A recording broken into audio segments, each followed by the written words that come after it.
अस्सलाम तो वालेकुम। इस तरह के क्वेश्चन भी पूछ रहे हैं इस तरह के। देखिए, हम कॉन्ट्रैक्ट पढ़ रहे हैं और कॉन्ट्रैक्ट एक्ट के अंदर हमने पढ़ा कि कौन कौन से एग्रीमेंट वॉइड होते हैं, कौन से वैलिड होते हैं और कौन से वॉइड एबल होते हैं। ठीक है, वॉइड एबल हमने पहले देखा, वो सेक्शन 19 वाली बात।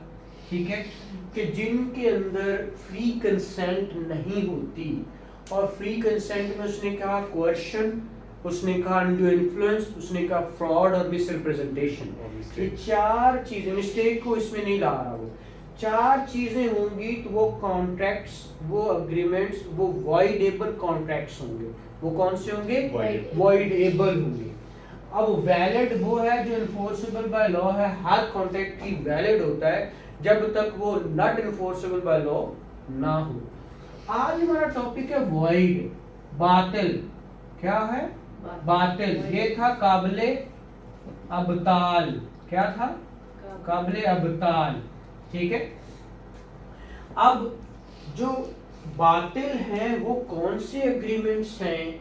जो बातिल एग्रीमेंट्स होते हैं और वो कहाँ कौन कौन सी जगह पे हैं, वो हमने सेक्शन 24 टू ऑनवर्ड 29 टोटल तक यही चीजें देखनी है। ठीक है, 24 में क्या कहता है कि अगर कंसिडरेशन या ऑब्जेक्ट क्या हो, वो कंसिडरेशन या ऑब्जेक्ट अनलॉफुल हो। क्या? कंसिडरेशन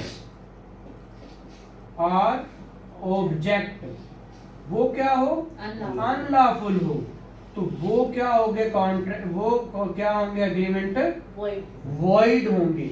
मसलन अब ये याद रखना, इसमें पार्ट, अगर पार्ट भी उसका अनलॉफुल है तो वो भी क्या है? मसलन उसने कहा कि मैं घर बेचता हूँ या कार बेचता हूँ 50,000 में या 5 लाख में, और 10 मुझे शराब की अच्छी बोतल दे देना साहब, तो ये आपकी कंसिडरेशन है।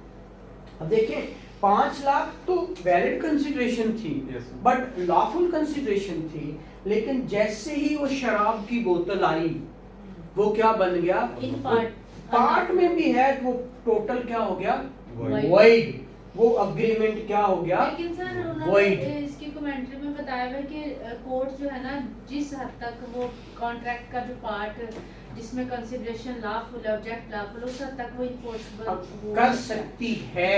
वो आगे परफॉर्मेंस है, पार्ट परफॉर्मेंस की बातें आगे आएगी, वो उनको देखेंगे हम इंशाल्लाह। 37, 38, 39, 40 से सारे सेक्शन इसी को डील करते हैं, वो हम आगे देखेंगे। ठीक है, तो इसी तरह ये हमने इसमें देखा। फिर है सेक्शन 25 कि कौन विदाउट कंसिडरेशन जितने भी एग्रीमेंट होंगे वो क्या होंगे? वॉइड होंगे। 25 क्या है? Without consideration. लेकिन इसकी क्या है? एक्सेप्शंस हैं। जो विदाउट कंसिडरेशन होंगे वो सारे एग्रीमेंट क्या होंगे? वॉइड होंगे।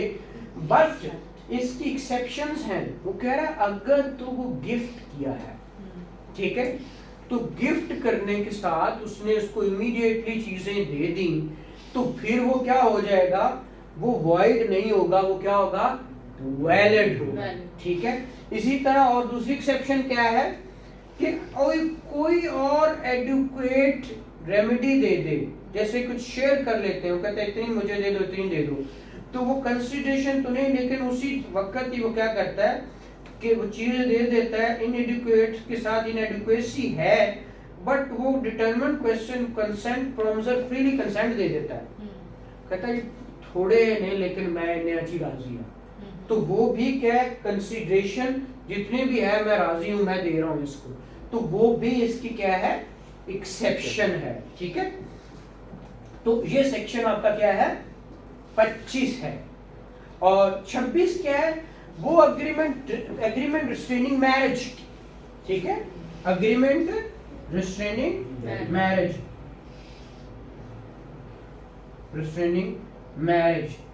जब मैरिज वाले एग्रीमेंट हैं और उसको कहा कि भाई तू शादी नहीं करनी, मेरे नाल एग्रीमेंट कर, तो ऐसे एग्रीमेंट क्या है? वॉइड है।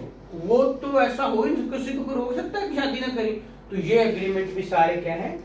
वॉइड है। ठीक है, इसी तरह agreement in restraint of trade, तो अगर कल तू बिजनेस ना करी, ठीक है, इन रिस्ट्रेंट ऑफ ट्रेड, ठीक है, वो जो ट्रेड की रिस्ट्रेनिंग है वो भी एग्रीमेंट क्या है, वॉइड है। लेकिन इसके अंदर कुछ एक्सेप्शंस हैं। एक्सेप्शन ये है कि वो कह रहा है कि अगर उस तरह का कोई बिजनेस करना चाह रहा है, मतलब मेरी गुडविल है, मैं सपोज बाटा वाले हैं तो मैं भी बाटा की दुकान खोल लूं, तो क्या वो खोलने देंगे? नहीं, ये रिस्ट्रेनिंग है। ये एग्रीमेंट वो करेगा कि नहीं, सपोज मैं बिजनेस करता हूं, भाई यहाँ से चला जा, किधर और जाके कर ले, यहाँ मेरे जैसा बिजनेस तो नहीं कर सकता, मेरे ही नाम से मेरे स्टाइल से तो बिजनेस नहीं कर सकता, तो अपनी वजह से कर सकता जो कर सकता है। तो ये रिस्ट्रेन कर सकते हैं, ठीक है, मेरी गुडविल से, मेरे ही कैपिटल से, मेरी सारी चीजों से आप बिजनेस जो है ना नहीं कर सकते, ठीक है। तो ये रिस्ट्रेन किया जा सकता है कि भाई जो भी चीजें नेचर ऑफ बिजनेस वो आप डिफरेंट कर लें तो वो आप कर सकते हैं, सिमिलर स्पेशल लोकल लिमिट्स में आप नहीं कर सकते, ठीक है। ये इसकी थी एक्सेप्शन। फिर agreement in restraining the legal proceeding, ये हम ज्यादातर जितने मुआहदे होते हैं वो दिखाते हैं ना, कल मेरे खिलाफ कानूनी कार्रवाई नहीं करेगा, दिखवाते हैं ना हैं, दिखाते हैं ना, और ये गलत है, ये एग्रीमेंट ही ये तो void है, इन्फोर्स नहीं हो सकता, इन्फोर्स ही नहीं हो सकता। शाबाश। तो ये 28 क्या है, restraining legal proceeding, restraint legal proceedings, ठीक है। तो ये एग्रीमेंट भी क्या है, वॉइड है, ठीक है। लेकिन एक्सेप्शन इसके अंदर दे रहा है, एक्सेप्शन तो है, ठीक है, कि अगर आर्बिट्रेशन के जरिए कहा गया फिर आर्बिट्रेशन उसको लेके आएंगे कि भाई ठीक है करांगे तो नहीं, लेकिन इस मामले को हम एक आर्बिट्रेटर अपॉइंट करेंगे, वो इसको सॉर्ट आउट करेगा, तो इस हद तक वो रिस्ट्रेंट कर दिया जा सकता है। अदरवाइज नहीं कि तुम कोर्ट ऑफ लॉ ही नहीं जा सकता, तो ये नहीं है। तो यहां तक एक्सेप्शन मौजूद है। और अगर क्वेश्चन वैसे पहले ऑलरेडी डिसाइड हो सकता था कॉन्ट्रैक्ट में, तो फिर वो ऐसे कॉन्ट्रैक्ट इलीगल नहीं है कि जनाब वो पहले लिख के दे दिए हैं कि दो पर्सन एग्री कर लेते हैं कि वो मामला रेफरेंस करेंगे आर्बिट्रेशन को, और आर्बिट्रेशन इस क्वेश्चन को डिसाइड करेगा, तो वो फोर्स जैसे ही रेफरेंस आएगा आर्बिट्रेशन का वो उसके साथ ही फैसला करेंगे। अदरवाइज लीगल प्रोसीडिंग को रोकना कोई भी कानून नहीं रोक सकता। और इसी तरह एग्रीमेंट वॉइड फॉर अनसर्टेनिटी, ठीक है, वो कहता है जहां अनसर्टेनिटी हो वहां पे क्या होगा, कहता अगर कल तो मेरी जमीन चो अगर तेल कदे 6 साल बाद निकल आवे तो फिर कर, कहता है ये एग्रीमेंट अनसर्टेन है ना, ऐसा होना ही नहीं है, ठीक है। तो जहां अनसर्टेनिटी आ जाती है वहां पे भी क्या होता है, वो एग्रीमेंट भी क्या होते हैं, वॉइड होते हैं, ठीक है। एग्रीमेंट वॉइड फॉर अनसर्टेनिटी, ठीक है, अनसर्टेनिटी। और 29A क्या कहता है जी, वो कहता है, बल्कि 30 कहता है agreement by way of wager void, मतलब शर्तें लगाते हैं आप, ठीक है, बाय वे ऑफ वेजर। वो क्या है, सिर्फ उसने इसके अंदर से घुड़सवारी जो थी वो उसने जायज की है, वो भी आगे जाके है कि वो क्या चीजें हैं। अदरवाइज जो भी एग्रीमेंट है जिसके अंदर वेजिंग है वो गलत है। लेकिन उसने कहा 30A में agreement collateral to wagering war, वो भी जो वेजरिंग वॉर से है, वो वेजरिंग है एग्रीमेंट जितने भी हैं वो क्या है, वो भी वॉइड हैं, ठीक है। और अगर कल को आप कमीशन एक दूसरे के साथ ब्रोकरी करते हैं और कमीशन लेते हैं और लेते भी गलत बातों पे हैं कि जनाब मेरे नाल ने इतनी शर्त लाई सी ते पैसे नहीं देता, तो रिकवरी भी नहीं हो सकती, इनकी रिकवरी भी नहीं हो सकती। कहते जनाब मेरा कमीशन नहीं दे रहा, मेरा ब्रोकरेज नहीं दे रहा, मेरा रिवार्ड नहीं दे रहा, तो ऐसी सूरत में वो रिकवरी जो है कोई सूट रिकवरी का नहीं हो सकता।